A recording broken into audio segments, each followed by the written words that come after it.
유튜브는 무료로 이용하실 수 있습니다.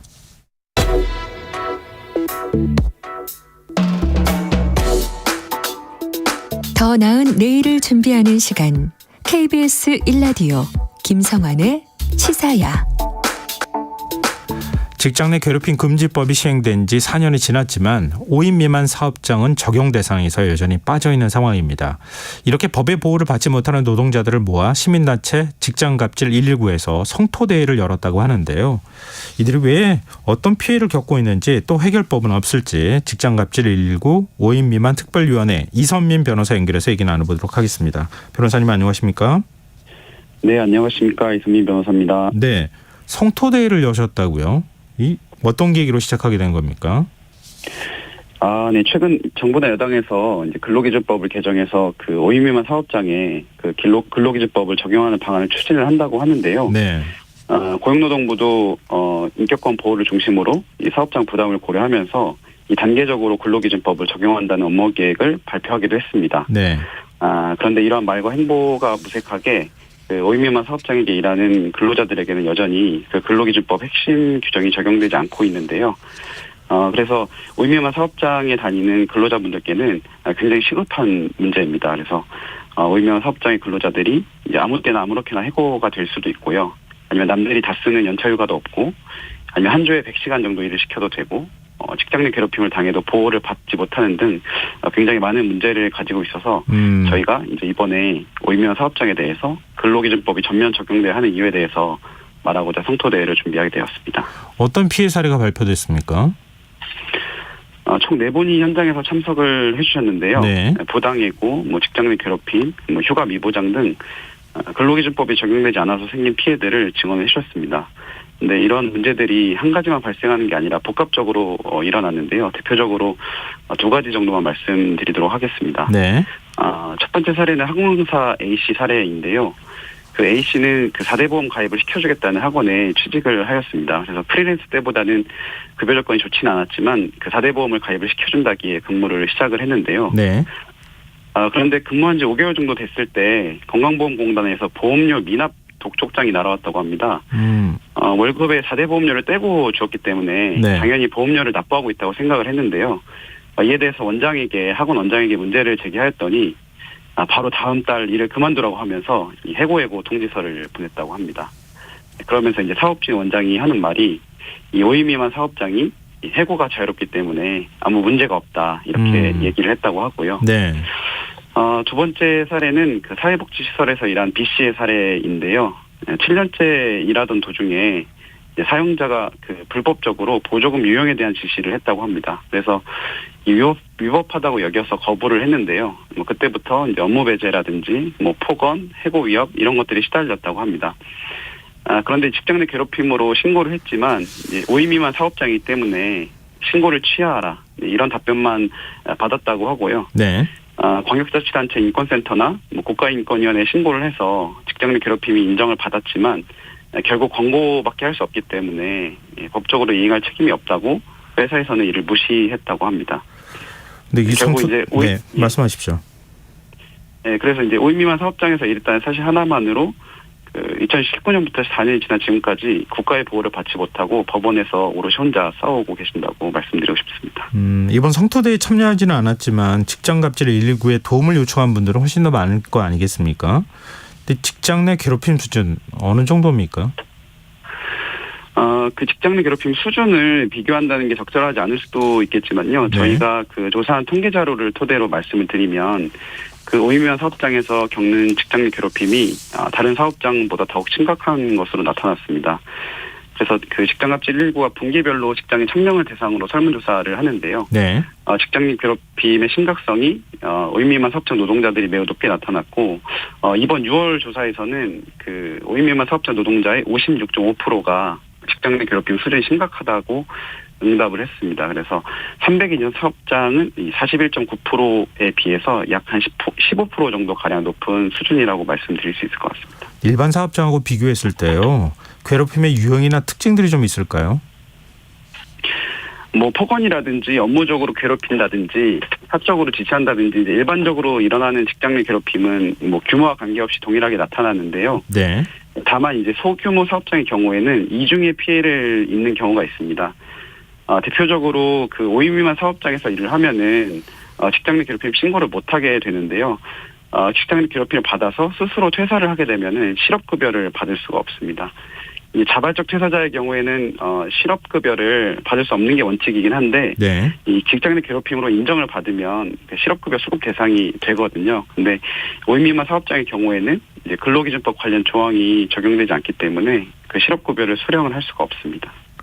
근데 이제 5인 미만 사업장의 경우에 일종의 이제 적용 대상에서 빠져 있는 부분은 워낙 영세하니까 그런 사업장의 경우에는 근로기준법이라든가 뭐 노동법 각종 조항을 다 지키기는 좀 어려운 거 아니냐, 이제 이런 부분들이 반영된 거 아닙니까? 근데 소규모 사업장이라고 해서 다 영세한 건 아니잖아요. 예, 그 소규모 사업장이라고 해서 다 영세한 것이 아니고요. 그 국세청 조사에 의하면 그 사업자 신고가 된 것들을 모아놓으면은 실제로 300인 이상 사업장인 것들도 많이 나타나고 있습니다. 그리고 특히 이제 직장 내 괴롭힘 같은 경우에는 이제 인권의 문제로 접근을 해야 되는데요. 이 직장 내 괴롭힘이 그 신체적 영향을 주는 뭐 뇌 손상을 주는 등 뭐 신체적 영향도 주고 우울증이나 이제 무기력증 같은 정신 문제를 야기를 한다고 합니다. 그래서 실제로 그 직장 내 괴롭힘을 예방하는 게 인권 침해를 예방하는 것이거든요. 예.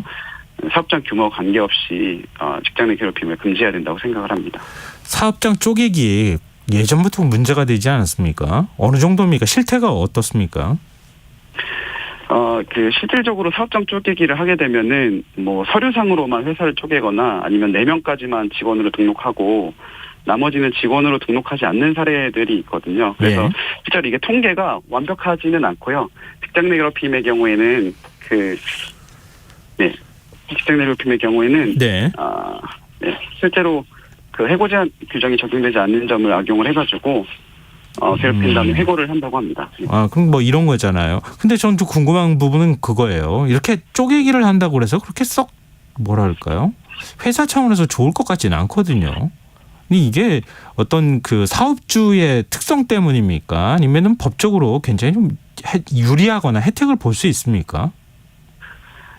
예를 들어서 사업장 쪼개기를 하게 된다면은 이에 따라서 그 연장 야간 수당이나 연차 유급 휴가 등을 지급하지 않을 수가 있거든요. 그래서 이제 현행 근로기준법 일부 규정이 이제 5인 미만 사업장에 적용되지 않는다는 점을 악용을 하는 것입니다. 뭐 대표적으로 저희 쪽에 신고된 사례 중에 하나를 말씀드리면 이제 A 회사, B 회사 두 개를 운영을 하고 있는데 이제 A 회사는 5인 미만 회사고 B 회사는 10인 이상 회사였다고 합니다. 이제 실질적으로 같은 회사였는데요. A 회사 직원이 B 회사 상사에게 이제 매 업무 지시를 받고 일을 했고요. 근데 A 회사를 폐업한다고 근로자에게 나가라고 이제 지시를 해서 부당이익으로 다투려고 했는데 이제 5인 미만은 해고 제한 규정이 적용되지 않아서 이를 악용한 사례가 있습니다. 그러면은 4인 이하 사업장은 근로기준법을 전혀 안 지켜도 되는 겁니까? 꼭 그렇지는 않습니다. 뭐 예를 들어서 이제 근로기준법 규정을 기준으로 보면은 뭐 근로계약서를 작성하거나 교부를 해야 하고 근로시간이 8시간인 경우에는 뭐 1시간 이상의 휴게 시간을 주는 등 또 여러 가지 근로기준법이 적용이 됩니다. 뭐 근로기준법 이외에도 뭐 육아휴직이라든지 퇴직금이라든지 뭐 최저임금 등의 규정도 적용이 된다고 할 수 있습니다. 그럼 적용되는 것도 꽤 많네요. 근데 이런 것조차 사실 적용을 안 하고 그 혜택을 주지 않는다고 하는 거, 이 노동자들 입장에서 받아들이기 좀 쉽지 않을 것 같은데 만약에 이런 불이익을 당하거나 괴롭힘을 당하거나 이러면 어떻게 해야 됩니까? 지금 법을 위법한 게 아니니까 뭔가 보호도 못 받을 것 같은데요. 예를 들어서 뭐 대표적으로 5인 미만 사업장에서는 직장 내 괴롭힘 규정이 적용이 되지 않는데요. 뭐 예를 들면은 이런 규정이 적용이 되지 않더라도 뭐 폭행에 해당한다든지 아니면 모욕이나 뭐 명예훼손에 해당한다든지 이러면은 저희가 이제 형사 고소를 할 수 있다라고 안내도 해드리고 있고요. 혹시 이제 성희롱에 의한 방법으로 뭐 직장 내 괴롭힘을 할 경우에는 이 직장 내 성희롱 규정 같은 경우에는 이제 사업장 규모와 관계없이 또 적용이 되기 때문에 뭐 직장 내 성희롱으로 신고를 할 수 있다고 안내를 해드리고 있습니다. 전체 노동자 가운데 이렇게 5인 미만 사업장에서 일하고 있는 노동자들이 몇 명 정도 됩니까? 고용노동부의 2021년 자료에 의하면은 뭐 약 300만 명 정도 되고 전체 종사자 중에 한 17% 정도 된다고 하고 있습니다. 상당히 많은 수를 차지하고 있는 건데 결국 그 5인 미만 사업장에서 일하는 노동자들은 제대로 된 보호를 받고 있지 못하다 이렇게 또 볼 수 있을 것 같은데요. 그 국회 네. 차원에서 5인 미만 사업장에도 노동법, 근로기준법 적용하는 법안들이 발의되고 그러지 않았습니까? 지금 네. 어떻게 진행되고 있는 거예요? 그 관련돼 있는 그 법안이나 이런 거는? 실제로 뭐 근로기준법 전면 적용이라든지 여러 가지 법안들이 발의된 것으로 알고 있고요. 예. 고용노동부가 올해 초에 그 뭐 업무 계획으로 얘기하기도 했고, 여당에서도 이번에 그 5월에 노동개혁특별위원회에도 출범시키고 뭐 근로기준법을 적용할 방안을 발표하겠다고 밝힌 것으로 알고 있습니다. 밝히기만 하고 추진 안 하는 겁니까? 실제로는 아직까지는 실질적인 변화는 없는 것으로 보이고요. 네. 지금 그 시민단체 활동이나 이런 데에서 좀 압박하거나 이런 어떤 계획이나 이런 것들은 없으세요? 네, 뭐 그 예전에도 계속 근로기준법을 전면 적용해달라고 주장을 하고 있지만 앞으로도 저희가 이런 성토대회나 여러 가지 피해 사례들을 모아서 계속적으로 그 압박을 하려고 생각하고 있습니다. 네, 알겠습니다. 오늘 말씀 고맙습니다. 네, 감사합니다. 네, 지금까지 직장갑질 119 5인 미만 특별위원회 이선민 변호사였습니다.